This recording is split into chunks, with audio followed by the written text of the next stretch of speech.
Buenos días, amados hermanos. Damos gracias a Dios por la oportunidad que nos da de estudiar su palabra.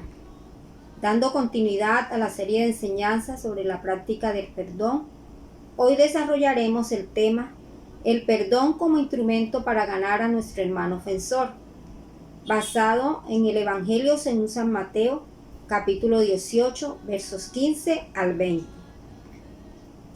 El objetivo de esta enseñanza es que nosotros como creyentes y como iglesia podamos comprender cómo hacer uso del perdón para ganar a nuestro hermano ofensor. Por tanto, les invitamos a tener un corazón dispuesto, una mente abierta para estar atentos a escuchar lo que Dios tiene para decirnos en esta mañana. Antes de continuar con el tema a desarrollar, vamos a recordar los temas antes vistos con mi esposo Narciso. En el propósito de comunión estamos desarrollando el tema la práctica del perdón.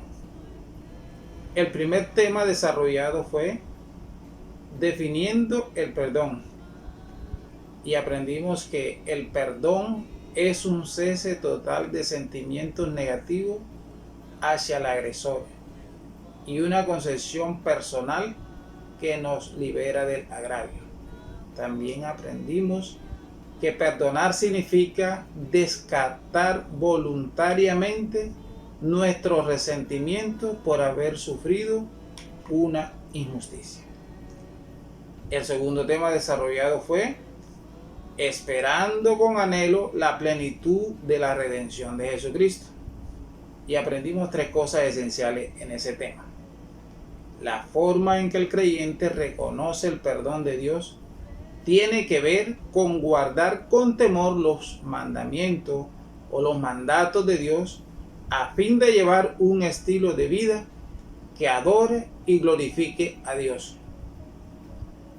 También aprendimos que el perdón y la redención que Dios ofrece por medio de su Hijo Jesucristo a la humanidad se fundamenta plenamente en su palabra.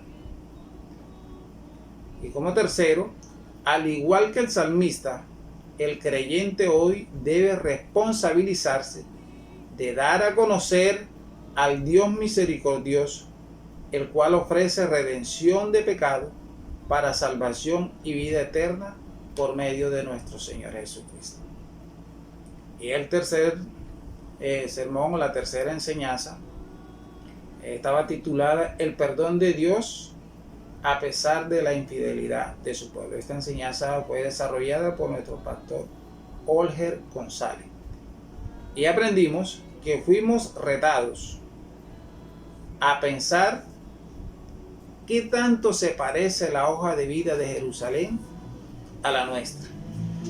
Qué tanta infidelidad vivimos en nuestra vida cristiana.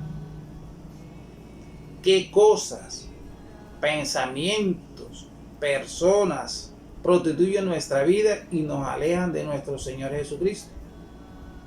También aprendimos que la disciplina del Señor es parte de su gran amor hacia sus hijos. Que por su gran amor hacia nosotros, Dios decidió cubrir nuestros pecados por medio de nuestro Señor Jesucristo. Escuchemos la lectura de Mateo 18, 15 al 20 con la hermana Patricia Cano. Por tanto, si tu hermano peca contra ti, ve y repréndelo estando tú y él solos. Si te oyere, has ganado a tu hermano. Mas si no te oyere, toma aún contigo a uno o dos, para que en boca de 2 o 3 testigos conste toda palabra. Si no le oyere a ellos, dilo a la iglesia. Y si no oyere la iglesia, tenle por gentil y publicano. De cierto os digo que todo lo que hacéis en la tierra será atado en el cielo, y todo lo que desatéis en la tierra será desatado en el cielo. Otra vez os digo, que si dos de vosotros se pusieren de acuerdo en la tierra acerca de cualquier cosa que pidieran, les será hecha por mi Padre que está en los cielos. Porque donde están 2 o 3 congregados en mi nombre, allí estoy yo en medio de ellos. Para contextualizarnos un poco, miremos a grosso modo la estructura de la narrativa del Evangelio de Mateo, donde se distinguen 5 discursos de Jesús: el Sermón del Monte, el discurso misional, el discurso parabólico, el discurso en términos de discipulado y el discurso del olivar. El capítulo 18 narra el cuarto discurso basada en la comunión de los santos. Es un discurso dirigido a los discípulos para afirmar su carácter en la cotidianidad de la comunidad del reino. Mateo 18, 15 al 20 es una continuidad o segmento secuencial sobre el tema de la ofensa o pecado hecho por los discípulos. Y básicamente establece la metodología para perdonar la ofensa de aquel creyente que ha ofendido a su hermano de la congregación. El tema del perdón sigue en el texto siguiente de Mateo 18, 21 al 35, con la pregunta de un discípulo, Pedro, sobre la cantidad de veces que se debe perdonar al hermano que peca contra otro, y la magistral respuesta de Jesús que invita a perdonar siempre al hermano. Teniendo claro este contexto, continuamos desarrollando la temática. Punto A. Los pasos para ganar al ofensor rebelde. Versos 18, 15 al 17. Escuchemos la lectura con Esteban Álvarez. Tanto, si tu hermano peca contra ti, ve y repréndele estando tú y él solos. Si te oyere, has ganado a tu hermano. Mas si no te oyere, toma aún contigo a 1 o 2, para que en boca de 2 o 3 testigos conste toda palabra. Si no lo oyere a ellos, dilo a la iglesia, y si no oyere a la iglesia, tenle por gentil y publicano. La iglesia es una comunidad de personas, donde se fraterniza y establece la comunión. Tal comunión no se debe enmarcar en los pequeños tiempos de encuentro en la iglesia, sino que debe ser valor inherente en el cristiano, dentro y fuera de la iglesia. La comunidad del reino de Dios, es decir, la iglesia, es el modelo por excelencia para practicar el perdón entre hermanos. No hacerlo es seguir el patrón de una sociedad que cada día va en detrimento. Mis hermanos, la falta de perdón es un mal que está carcomiendo a nuestra sociedad. Por lo tanto, como comunidad del reino, estamos llamados a suministrar procesos de perdón, a enseñar sobre el perdón y sobre todo a buscar la ayuda de Dios a través de la oración. La enseñanza de Jesús no fue ajena a esto. Él nos enseñó y nos mostró cómo practicar el perdón en la iglesia. Jesús establece el procedimiento para ganar al hermano ofensor. El fin de este procedimiento es la restauración y por ende que el hermano se mantenga en la iglesia. Consideremos entonces la metodología expuesta por Jesús para ganar al hermano ofensor. En el verso 17 dice: si no lo oyere a ellos, dile a la iglesia, y si no oyere a la iglesia, tenle por gentil y publicano. Como primer paso tenemos confrontación privada. Si tu hermano peca contra ti. El texto comienza con una realidad que ha roto la comunión en la iglesia. Es el caso de un hermano que ha cometido pecado contra otro. Continúa, ve y repréndele, estando tú y él solos. Si esto es así, entonces el hermano ofendido debe actuar enseguida, pero lo debe hacer personalmente. La acción es ir y reprenderlo, estando solos. La palabra reprender en el contexto original del texto significa pedir explicación. Dicho de otra manera, el hermano ofendido se acerca al ofensor y allí a solas les pide excusa de su ofensa. Por ejemplo, la hermana Clara lanzó expresiones grotescas hacia mí, hasta tal punto de calumniarme y afectar a otros hermanos. ¿Qué dice Jesús que debo hacer como ofendida? Llamar a la hermana Clara a solas, le pido explicación sobre lo sucedido y le pido perdón. Ese debe ser el primer paso. Es posible que sucedan dos cosas. Primero, si te oyere, has ganado a tu hermano. Y lo otro es que no escuche.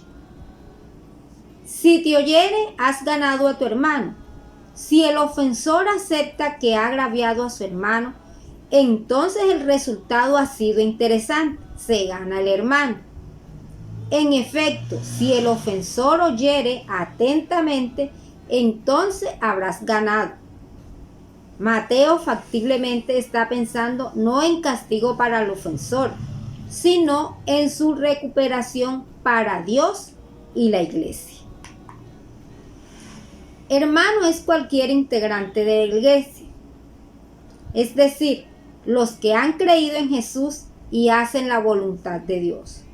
No se especifica qué tipo de pecado, pero es algo grave, pues afecta la comunión de la iglesia. Como segundo, tenemos una confrontación con varios testigos. Mas si no te oyeren, si el asunto entre el ofendido y el ofensor no llega a buen término, se procede a otra instancia, es decir, el ofensor no escucha y no se arrepiente, entonces se establece otro procedimiento. Toma aún contigo a uno o dos, para que en boca de 2 o 3 testigos conste toda palabra. Acto seguido, el ofendido llevará 1 o 2 testigos, con el objetivo de que ellos sean de arbitramiento en la confrontación. Ojo, mis hermanos, los testigos no son testigos del pecado que cometió el ofensor, sino que actuarán como observadores de la rebeldía y la falta de arrepentimiento del ofensor. Agotados los 2 pasos anteriores y no hay solución, se procede a un tercer paso, y esta es la confrontación con toda la iglesia. Si no los oyere a ellos, dilo a la iglesia. Si la confrontación con testigos tampoco da frutos, entonces se lleva el caso a la iglesia. El consenso de la iglesia buscará la forma de cómo el hermano reconozca su pecado, y si hay arrepentimiento tendrá su proceso de restauración y de comunión en el seno de la iglesia. Finalmente, agotados los pasos de confrontación privada y confrontación con varios testigos y no llegan a buen término, procedemos al cuarto paso. Tenle por gentil y publicano.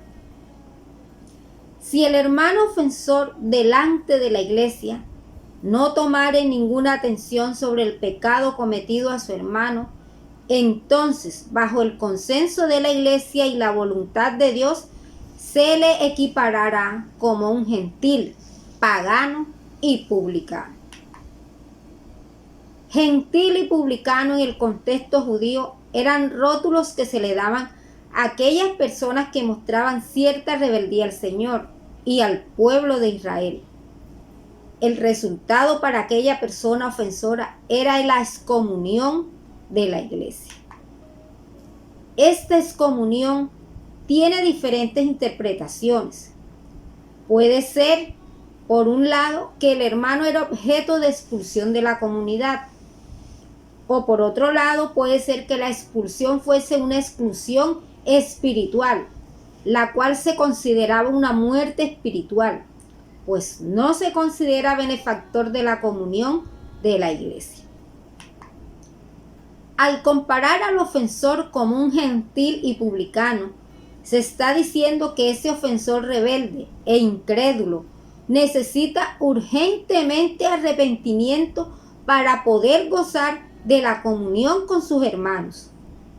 De hecho, los gentiles y los publicanos fueron objeto de la gracia de Jesús en su ministerio.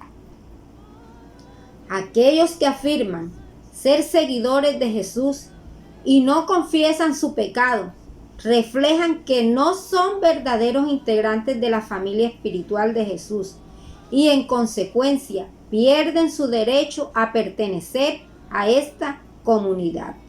Continuamos, vamos a desarrollar el punto B con mi esposo Narciso. Gracias, Jenny.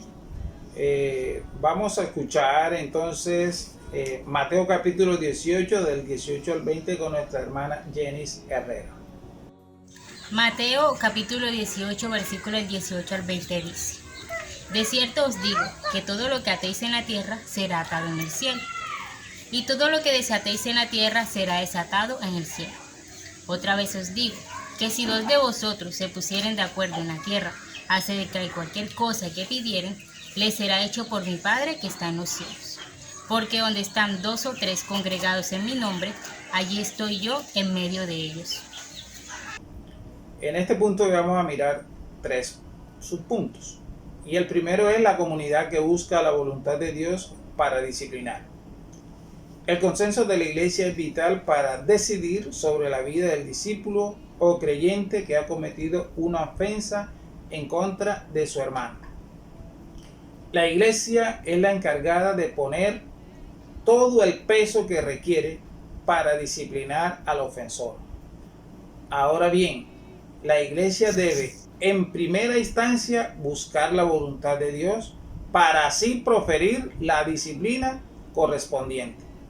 Es decir, que la voluntad de Dios tenga todo el peso en la situación o asunto disciplinario que se lleve en la iglesia. Jesús expresa la siguiente frase: les aseguro que todo lo que ustedes aten en la tierra quedará atado en el cielo, y todo lo que desaten en la tierra quedará desatado en los cielos. Voy a pedir el favor a Jenny que nos explique esta frase. ¿Cuál es el significado concreto o la interpretación correcta de esta frase? Esta frase manifiesta la autoridad dada a la iglesia al tomar decisiones, restringiendo o dando libertad para disciplinar o corregir situaciones de acuerdo a la voluntad de Dios. La iglesia actúa bajo los términos en que el Señor puede o no perdonar al hermano rebelde. La iglesia tiene autoridad para atar y desatar, es decir, para declarar los términos bajo los que Dios perdona o retiene pecados. Atar y desatar es un dicho que Jesús usa para decir que lo que la iglesia dice en la tierra tiene sus efectos en el cielo. Con esto quiero decir que lo que la iglesia en la tierra declara bajo la voluntad de Dios es confirmado por Él. Como segundo, tenemos la comunidad que ora para pedir la voluntad de Dios. Verso 19. Otra vez os digo que si dos de vosotros se pusieren de acuerdo en la tierra acerca de cualquier cosa que pidieren, les será hecho por mi Padre que está en los cielos. El atar y desatar al respecto del pecado del ofensor que se lee en el versículo 18 está directamente relacionado con que la iglesia pida la voluntad de Dios. El poder inherente de la iglesia se basa en Dios mismo, quien es el que otorga tal poder y autoridad, y de esa manera la iglesia proceda bajo los términos de Dios. Como tercer punto tenemos la comunidad que experimenta la presencia de Jesús. En el verso 20, porque donde están 2 o 3 congregados en mi nombre, allí estoy yo en medio de ellos. La línea teológica de Mateo en los textos del 18 al 20 es la comunidad que actúa bajo términos de la voluntad de Dios. Dicho de otra manera, la iglesia es el instrumento que actúa bajo la voluntad de Dios para decidir cómo tratar las ofensas de aquellos hermanos que pecan contra otros. Pero esta autoridad no es arbitraria, ya que está estrechamente relacionada con la oración que la iglesia hace para que Dios les oriente en este asunto. Y por ende, como resultado, Dios suplirá a la iglesia sus peticiones y deseos. El versículo 20 cierra con la promesa de Jesús en medio de la comunidad de discípulos. Jesús viene a ser la fuente máxima de comunión. Y en ese sentido, los discípulos, como sus seguidores, debían reflejar esa comunión en medio de la iglesia. La iglesia, 2 o 3 que se reúnen en mi nombre, gozarán plenamente de la presencia de Emmanuel. Emmanuel, Dios con nosotros. Mateo tiene el pensamiento, quizás el trasfondo de la sabiduría antigua judía, que hacía referencia a la Shekinah de Dios en medio de su pueblo. Esto es la Shekinah, la presencia de Dios. No solo estaba cuando 10 personas se reunían para estudiar la ley, para estudiar la Torá, sino cuando 2, 3 o simplemente una persona, allí reposa la Shekinah de Dios, la presencia de Dios. Hermanos, podemos concluir entonces, de acuerdo a lo estudiado, que como creyentes arrepentidos debemos hacer uso del perdón, agotando todos los pasos que el Señor manda para ganar a nuestro hermano ofensor. También podemos decir que cada creyente, cada hermano arrepentido es un modelo del reino de Dios por excelencia aquí en la tierra. Por lo tanto, la práctica del perdón entre hermanos debe estar siempre presente. De igual forma, la iglesia debe propender por buscar la voluntad de Dios en concordancia con su palabra para disciplinar al hermano rebelde. Hermanos, recordemos que la Shekinah de Dios, que la presencia de Dios está donde estamos reunidos en comunión. Amados hermanos, que la bendición de Dios, que la gracia del Señor Jesús esté con cada uno de ustedes. Que el Señor les continúe bendiciendo.